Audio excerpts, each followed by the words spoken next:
So the Orlando Business Journal came out with an article detailing the next 6 big changes coming to the Clermont area. So for today's video, I figured I'd cover those changes as well as some of the really cool things that I think are happening in the area. Consider this a Clermont update. Let's get into it. Let's dive right into it.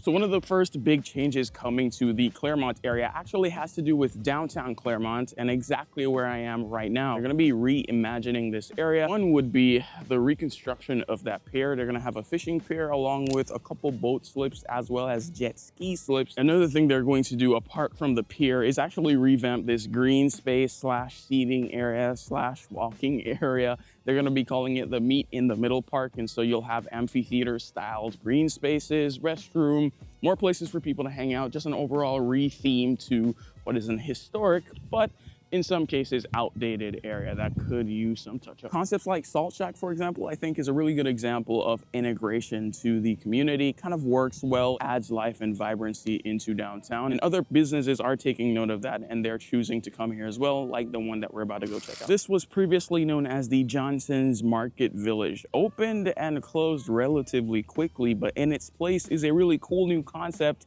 in axe caliber. It's an axe throwing concept, as you can imagine. So they got food, drinks here. You got 2 food trucks, one of which currently is serving up Mexican cuisine.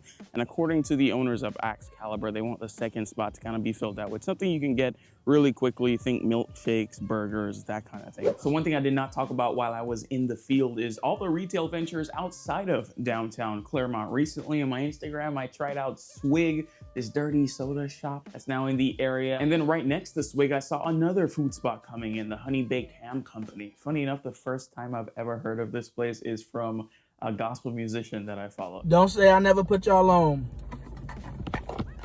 Honey baked ham.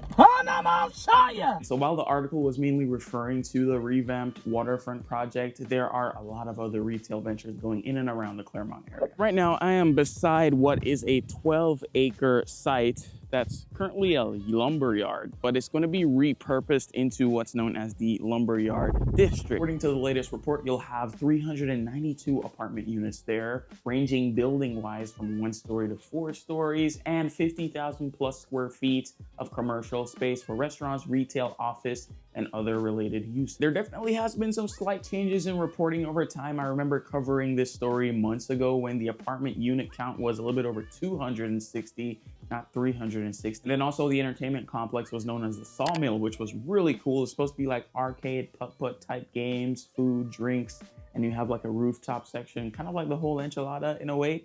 Looked really nice. Not sure if that's still the case, but the space for retail still seems to be intact. If you're watching this, you know anybody that's related to this development, I'd love to be in the know. Feel free to reach out. This whole area is going to feed into and tie into the rest of downtown. It's sort of weird seeing the contrast of just walking a few steps over. It kind of goes into what old Clermont is like, but bringing it in and tying it in with some more entertainment is really cool. On top of what's probably the most needed thing in downtown Clermont, which is parking. You're gonna have a 2-story parking garage as part of this project, which is gonna be immensely helpful. It's something I've had so many people, so many locals comment on in regards to the issues that downtown Clermont is facing. So seeing this entertainment, more infrastructure improvements, along with some of the really cool entertainment options and shopping options, Axe Caliber, Salt Shack, the Art District, all that kind of stuff really is making downtown Clermont a phenomenal place to stay and have fun. So the wind wins again against Romario. But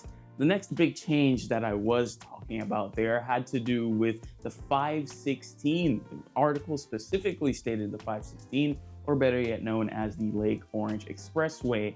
Connectivity is the name of the game for Clermont. I talked about this in my update video where I said, but I think for big change to happen in the Clermont area, it has to start with its infrastructure, because that's kind of like the #1 challenge when it comes to Clermont, in my opinion. And so with this road, that's now going to bridge the gap essentially between Clermont and Horizon West, and by extension, the rest of Orlando, along with some really cool perks with the electric car charging underneath for a portion of the road. I'm excited to try that out. I genuinely believe this is going to flow in the positive direction for Clermont, connectivity-wise, of course, but especially development-wise, which some people have their opinions on, but the owners of these hundreds and hundreds and hundreds of acres of land, they're selling them to the developers. And so with that becoming more opportunity, whether that's real estate or commercial, restaurant, retail, all that kind of stuff. Funny enough, right before I recorded this video, somebody who I did not know before now reached out, who lives in South Clermont, considering selling their home or renting it out. He's asking about those roads and how it may potentially affect property values in the future. And although that's one anecdote, for the lovely folks that I've been able to help move to Clermont this year, they all knew about these roads, whether through me or through their own research.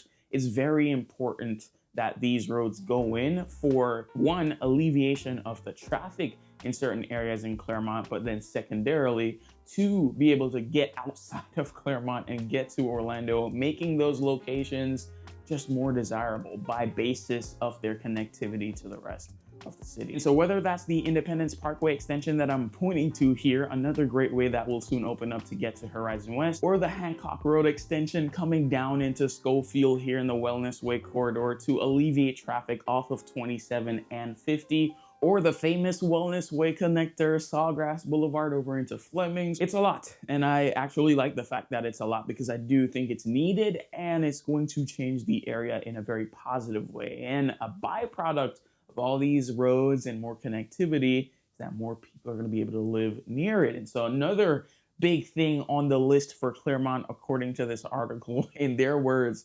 so many homes, a lot of real estate pouring into that midsection of Clermont. Of course, you got Ridgeview that's been up for a while. On the backside of that, you got Wellness Ridge by Lennar. I've sold a couple in there. They're gonna be there for years, building hundreds and hundreds of homes. You've also got recently announced Pulte with their Parkside Trails community, a little bit over 900 homes right in the middle of Wellness Way between Ridgeview and the Horizon West area. And they also just purchased land from GT USA. GT Homes was supposed to be coming to Central Florida in that area, a Canadian home builder.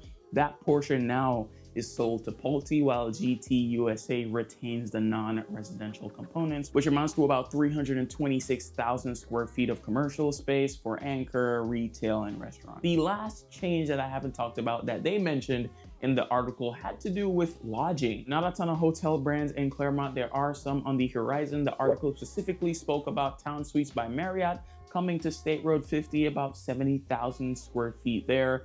But I think another really cool one that is playing off of the success of something that I haven't talked about just yet, Sundara Inn and Spa. It's coming right off of Lakeshore Drive in Clermont, and it's pitched as this really serene getaway. No phones, no kids, adults only. Small hotel, you're talking 55 rooms, but it's modeled after what they have over in Wisconsin, which seems really nice. Walking trails, pools, slight amenities, and it is playing off of, like I said, something that I haven't talked about yet, but I'm excited because I'm seeing progress, and that is Olympus. Olympus is finally seeing some progress besides the apartments. We got movement. I filmed it here, but again, the wind, it took me out, but you can see tons of trucks moving on the stadium side of the project, which indicates that the project is moving forward in some way. I am beyond ecstatic to see something like this over in Clermont, specifically here. A lot of people I know had doubted after a while, like, is this actually going to come to fruition or not? And although late by early expectations, it definitely seems like it's on track to be delivered sometime in the future by all this movement. If you are interested in being a part of Clermont, looking to buy a home here, I'd love to partner with you as your real estate agent. So feel free to reach out by email, preferably info@orlandowithmario.com, or if you want, you could book a time directly convenient to you in the link below, or give me a call at the number below as well. Thanks for watching, and I'll see you on the next one.